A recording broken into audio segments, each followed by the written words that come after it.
Bonjour à tous, il est 6h30. Merci de suivre ce flash. Les relations diplomatiques entre la Côte d'Ivoire et la Syrie datent de 1993, 25 années de coopération qui devraient se renforcer avec la visite officielle du président Alassane Ouattara au Koweït. Déjà, plusieurs accords de coopération ont été signés entre les deux pays. On en parle plus amplement avec notre envoyé spécial au Koweït, Habiba Dambélé Saoui. La Côte d'Ivoire et le Koweït entretiennent des relations diplomatiques depuis 1993. Les deux pays coopèrent également au sein de l'Organisation de la coopération islamique et de la Banque islamique de développement. Les échanges commerciaux globaux entre la Côte d'Ivoire et le Koweït sont faibles et se caractérisent par la prépondérance des importations ivoiriennes. Ainsi, de 2012 à 2017, la balance commerciale est déficitaire pour la Côte d'Ivoire. Les exportations ivoiriennes à destination du Koweït sont essentiellement constituées des produits de l'industrie du bois et du caoutchouc. Et les importations ivoiriennes en provenance du Koweït sont essentiellement constituées de matières plastiques et d'ouvrages en fer, en fonte et en acier. Le cadre juridique de la coopération entre les deux États est constitué des différents accords sectoriels signés pour le financement de projets spécifiques à travers le Fonds cohétien. L'année 1999 a vu la signature du premier accord de financement en faveur des projets agricoles. Plusieurs autres accords sont intervenus en 2010, 2013, 2014 et 2015 pour les secteurs des infrastructures routières et de l'hydraulique. On peut citer pêle-mêle le projet de la vallée du Nzi d'une valeur de 5 milliards de francs, le financement partiel de l'autoroute Abidjan-Yamoussoukro à raison de 5 milliards de francs et le financement de la route Bouna-Doropo-Burkina Faso d'un montant de 10 milliards de nos francs. Le niveau de la coopération économique est en deçà des potentialités, d'où la nécessité d'examiner de nouveaux accords, de renforcer la coopération entre les deux États, d'encourager la prise de participation du Fonds souverain cohétien dans le financement des projets de développement en Côte d'Ivoire. Et la visite officielle du président Alassane Ouattara arrive à point nommé pour intensifier les relations entre la Côte d'Ivoire et le Koweït, pays influent dans la région du Golfe, dont le système politique, à la fois monarchique et parlementaire, est l'un des plus démocratiques. Pays rentier dont les réserves en hydrocarbures constituent les 5e réserves au monde et représentent pour plus de 60% de son produit intérieur brut. Vous venez donc de suivre le reportage signé Habiba Dambélé Saoui qui faisait le point des relations de coopération entre la Côte d'Ivoire et le Koweït, des relations vieilles de 25 ans. Ici, en Côte d'Ivoire, le vice-président Daniel Kablan-Duncan a procédé au lancement des travaux de la première mine de bauxite du pays. Elle est située dans le village de Bénéné, près de Bongouanou. Les réserves sont estimées à près de 35 millions de tonnes de bauxite. Cette nouvelle mine va générer 243 emplois dans sa première phase. Mahama Traoré. Pour le village de Bénéné, situé à 223 km d'Abidjan, l'espoir de développement est nourri par ce coup de pioche. Celui qui lance les travaux du projet Liseta, nom de la première mine de bauxite en Côte d'Ivoire. Les réserves de minerais découvertes dans cette forêt de Bénéné, département de Bongouanou, sont estimées à environ 35 millions de tonnes de bauxite brut pour la fabrication de l'aluminium. Le gisement sera mis en valeur par l'entreprise Lagune Exploitation Bongouanou pour une durée de 20 ans. Ce projet va générer 743 emplois directs et 2500 emplois indirects au cours des 2 premières phases de l'évolution du projet. En termes de ressources financières, pour le développement régional du Boronou, seulement pour la première phase, il est prévu 9 milliards de francs qui seront engagés tout juste pour la communauté du Moronou. Immédiatement exploitable, la mine de Bénéné prévoit de produire 750 000 tonnes de bauxite brut par an. Elle se développera en 3 phases pour un investissement global de 218 milliards de francs CFA. Pour le ministre des Mines et de l'Industrie, le projet Liseta symbolise la vitalité du secteur minier ivoirien. Le secteur minier a enregistré à fin 2017 164 permis de recherche minière et 14 permis d'exploitation minière industrielle en cours de validité. Ces permis concernent toutes les substances minérales avec une dominance pour l'or. Le vice-président Daniel Kablan-Duncan rassure les populations de Bénéné. Le gouvernement fera tout pour la réussite du projet Liseta. L'étude d'impact environnemental et social validée par le ministère chargé de l'environnement prend en compte les légitimes préoccupations des populations relatives à un cadre de vie sain. Il est fait obligation à la compagnie exploitation de respecter scrupuleusement les prescriptions environnementales et de préserver la qualité de l'air, des eaux, des sols et de la flore. Le gouvernement se tient donc à vos côtés et veillera au strict respect de ces obligations qui sont le préalable au bien-être de nos concitoyens.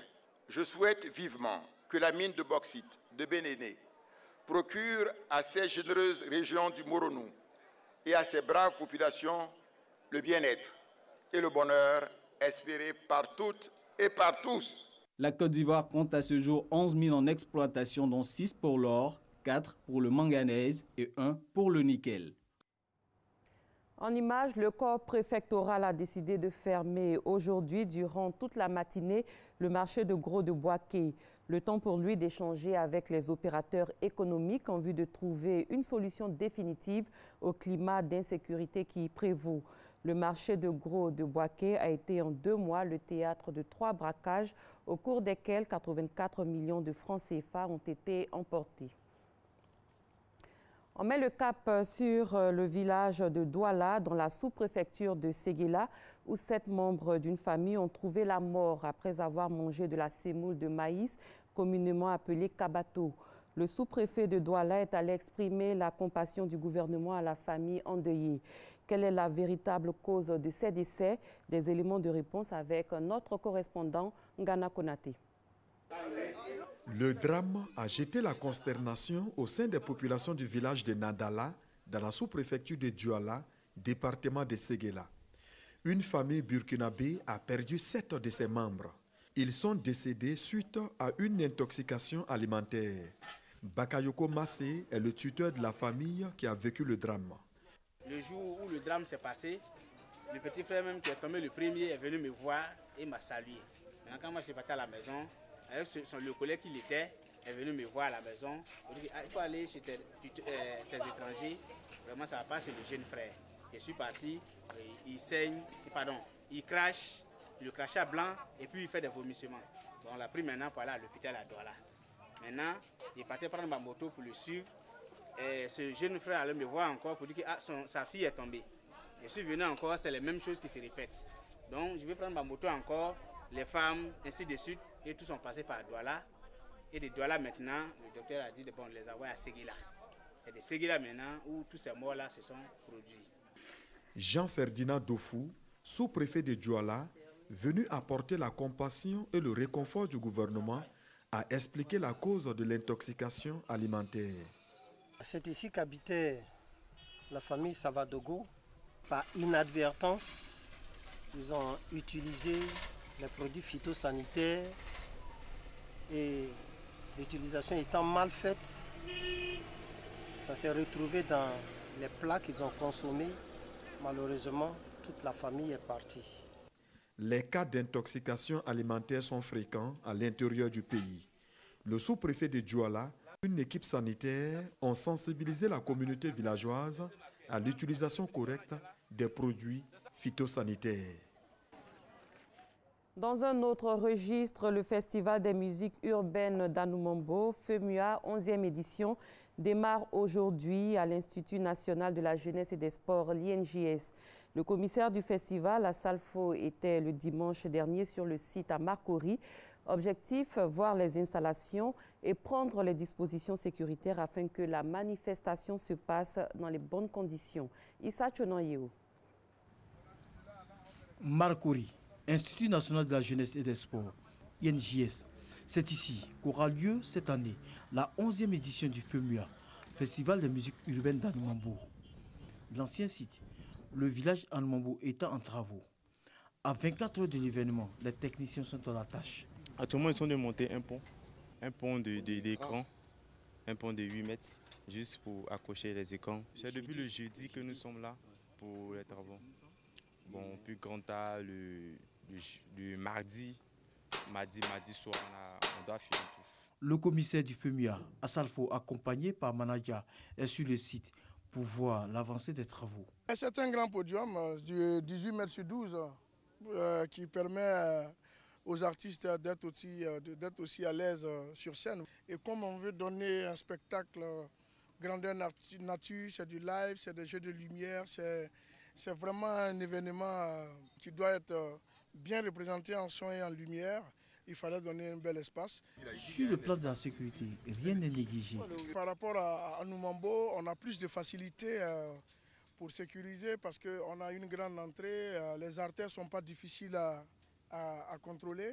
Et puis aussi, on a une police nationale qui travaille avec nous depuis la première édition. Point de vue sécurité, nous n'avons pas à craindre.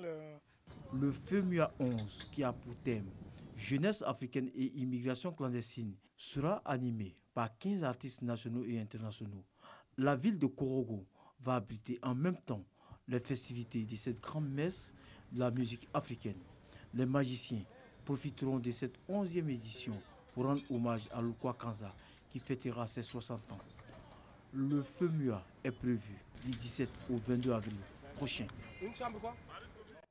Toujours en culture, les lampions se sont éteints le samedi dernier sur la 38e édition du Popo Carnaval à Bonoa, avec le défilé géant et l'incinération du roi du Popo Carnaval au stade municipal. Cette 38e édition a été l'occasion de célébrer non seulement la culture abourée, mais aussi la diversité culturelle. Cette année, l'événement s'est déroulé du 2 au 14 avril à Bonoa. Nous restons avec Issa Tchonon-Yeo pour le compte-rendu. Incinération du roi Popo au stade municipal de Bonoa.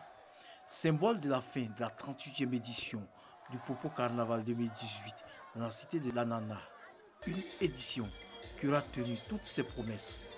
Défilé géant des festivaliers, présentation des potentialités touristiques et culturelles de la région, dialogue interculturel avec les prestations de danse du terroir et d'ailleurs. Signe d'une diversité culturelle manifeste au cours du plus vieux festival de Côte d'Ivoire.